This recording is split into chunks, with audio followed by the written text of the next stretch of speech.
Electronic configuration of fluorine. Fluorine जिसका atomic number 9 represent करता है कि इसमें टोटल 9 इलेक्ट्रॉन्स मौजूद होते हैं। जैसे कि आप स्क्रीन पर देख सकते हैं कि फ्लोरीन के इनर शेल में 2 इलेक्ट्रॉन्स यानी कि फर्स्ट शेल में 2 इलेक्ट्रॉन्स जबकि आउटर मोस्ट शेल में 7 इलेक्ट्रॉन्स मौजूद हैं।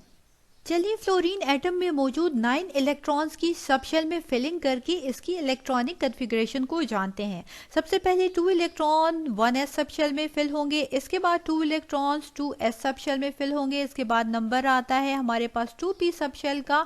रिमेनिंग कितने इलेक्ट्रॉन्स हमारे पास रह चुके हैं, 2 + 2 4 इलेक्ट्रॉन्स फिल हो चुके हैं।